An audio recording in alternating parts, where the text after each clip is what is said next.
Brian here with the Be Outdoors Alaska channel. Today we are discussing Seward, Alaska's salmon runs and how they are possible in such high numbers.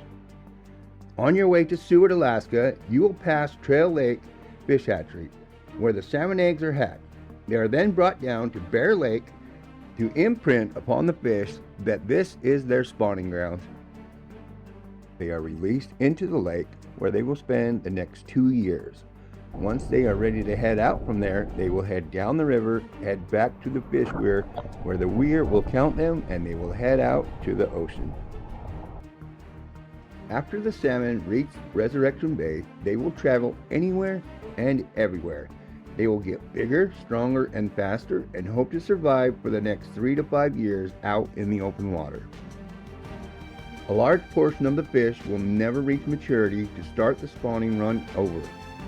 For the last several years, the sockeye have started traveling up the rivers around June 1st, give or take a week. If you follow the Be Outdoors Alaska channel, we will try to keep you updated on when they actually start. Updates are done throughout the year. One of the interesting facts that we have noticed is that when the sockeye return to the fresh water, they will have sea lice still on them. After being in the fresh water for so long, the sea lice die and fall off. Before making it to the fresh waters, the salmon must get past all of the wild animals, including bears and eagles. Then they need to get past the commercial fishermen just waiting for them, and all the sport fishermen who line the ocean edge just hoping to snag one of the tasty reds that make up a lot of the locals' winter diet. Once the fish have started traveling up the river, their bodies start to transform into their spawning phase. It will take them quite a while to head all the way up there and get through all the obstacles. After the fish reach the fish weir, they are unable to get past it. There is a dam that blocks them from going any further. In order to proceed from here on, they will actually need to go in a channel that is underneath the fish weir that brings them over to what they call the elevator. Once the elevator is dropped down, you will see the gates open up, and this allows the salmon who have made it into the channel to continue into the elevator. Once they have allowed so many fish to get into the elevator, they will go ahead and close it and lift it up. They will then lift up the fish out of the elevator and check them for their sex. They are determining the sex by the shape of their nose and the shape of their rectum. They are looking for so many pairs of fish, both male and female. Once the allotment quota is reached, they can then begin to process the fish. The fish that have made it through will continue on upriver to Bear Lake. They will be real scarred up though from like steel. Some of the salmon will be extremely scarred up by the time they get up to the fish weir. They are now taking a scale, which they do from every 20th fish, and weigh it. They document everything they can in order to ensure that they are doing the best job possible. That's it. Yeah, scale and weight. Here is some of the literature they use in determining the sex of the fish. You will notice the males and females, one has rounded and one has more of a point. Once the sockeye have made it through the fish weir, they take a break on the other side of the weir. It seems like they get together and wait to head up as one group. They will continue on their journey, watching out for eagles and bears, and try to make it to Bear Lake, where they will continue to transform into their spawning condition. Once they have done that, which is approximately 2 months, they will head to the river where they believe they were born. The fish hatchery continues to monitor the fish until they are ready to spawn. Once they are ready to spawn, they will go over there and catch as many as they need to fill their quota and begin the egg take. They will take the eggs from the females and the sperm from the males and combine them together at the fish hatchery. After this process is finished, the carcasses of the parents will be put into the lake where they can feed and nourish the upcoming next generations, completing the cycle. In 2024, they expect to release 1 million sockeye smolt into Resurection Bay. They believe nearly 100% of the sockeye returns to the lake are from the CIAA Fishery Enhancement Program. which project a return of 111,000 hatchery sockeye in 2024. One of the major funding sources for the CIAA operations is Cook Inlet commercial fishermen through a tax levied on their commercial salmon harvest. These funds, along with the cost recovery, help fund sockeye sport and commercial fisheries in Resurection Bay.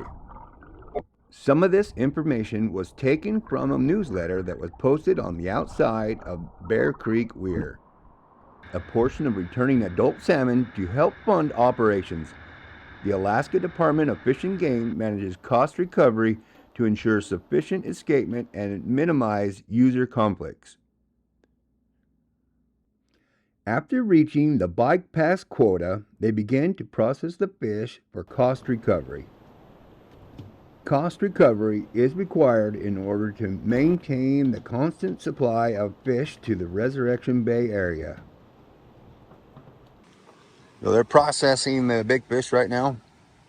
They've already let the limit through for the hatchery and the breeding stock. They're shipping this over to Kenai where they process the fish, and some of it will be sold for cost recovery, and then others will be donated for charities and whatever else. Egg take isn't until like August. So right now they just let the fish through, and then they'll have to capture them later to do the egg take and the sperm take. And then the hatchery will take care of them from there. Until the egg take, we've pretty much seen everything you guys do, right? We cut the eggs out and the sperm You out. cut it out, okay. But then that's just going in coolers, and then it's just boated over and then shipped over to Trail Lake. And that won't be. Big containers full of ice are shipped down to the Bear Creek Wier, where they process the fish through the elevator and stack them in the cooler full of ice. They will then ship them over to a processing plant over in the Kenai area. Once they're ready to do that, we harvest them out and we get that sperm out, and then we get a female like this. Because if I cut it open right now, there'd be a bunch of eggs in here. And by like August, the eggs will have matured and be ready to come out. And so we take one of each and mix the sperm and the eggs together, and then those get shipped up to there's a hatchery up in Moose Pass. They aerate and medicate the eggs and stuff, keep them healthy, and then they hatch out in a fry, and then eventually smolt, and the whole process. A bunch of baby ones in there. So then they get released either here through that raceway. They get dropped into the river, and then they'll go out to the ocean, or they get released as fry into the lake, and then they'll mature in the lake and then go out to the ocean after they've spent like a year or two in the lake. There's of migrants out of the lake, which is a mix of natural and like our stock ones.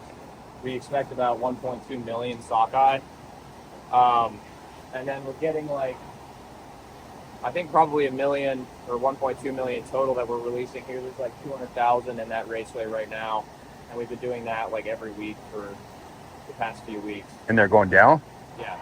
Well, they just get released downstream. They might hang out in the creek for a bit, but eventually they'll make their way down to Resurection Bay. And the reds aren't eating them, right? Because they're not eating really right now? Yeah, not really. The only thing they're going to be getting eaten by would be like rainbows and dollies.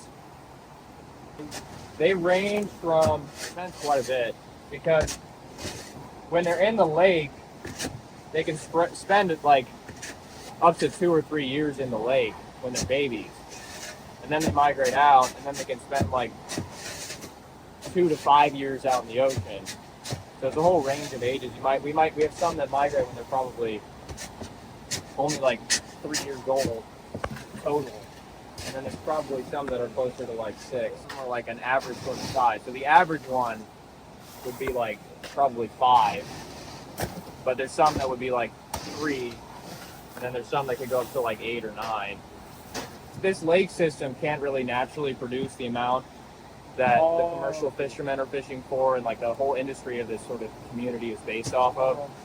And so by adding additional and then harvesting them out, we're not really heavily affecting the ecosystem, but we're just getting higher numbers of migrants. These go to a fish processor in Kenai. And then some of the fish that's been processed is donated, and some of it is like sold for cost recovery, so we can keep doing this. It's being spent to pay us and to stock all the fish and that sort of stuff. And so some of this is being sold to reimburse the cost of that. So how long till they do egg take then? Depends on the timing of all the run. I mean, since this has happened early, I don't know how much earlier, but it's normally in August sometime. We're just doing egg take up in the lake. We can have people down here doing the silvers, and it's way, way less silvers that run. It's like less than half. Oh, really? The silver takes way later. Way later? Like September. It's sort of the same thing with silvers. We let a quota up, they get ready to spawn on the lake, and then we harvest some of those. But since silver spawn later than sockeye do, we can do that later than sockeye. We get a little bit of pink salmon, and like maybe one chum. I mean, like very, very few, especially in comparison to these. I mean, they're just kind of like stray migrants that we would get. There's not like a constantly spawning population. How many fish will you fit in a bucket like this? Like 150. 150 fish? Yeah. You guys are doing this non-stop now? Whenever the fish are running, it's weird.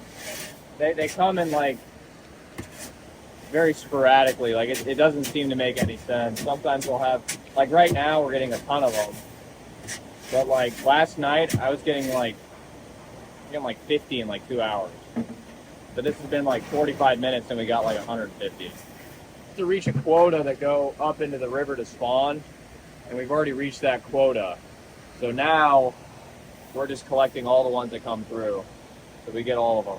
Do you know what the quota is? Yeah, it's 6,000 female, 6,000 male, it's 6,100. 6,000 and 6,000? Yeah.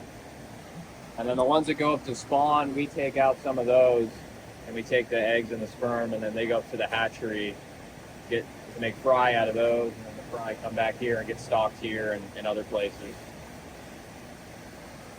You weigh them, I imagine, once in a while. Yeah, they probably average around like 2.5 kilos or 2 kilos. So 5 pounds. So 5 pounds. But we get some big ones. We appreciate the Fish Weir. With all the information they have given us, we have learned a lot. If you are ever in Seward, Alaska, or coming through Seward, Alaska, you can stop off at the Trail Lake Fish Hatchery, 40 miles from Seward, Alaska.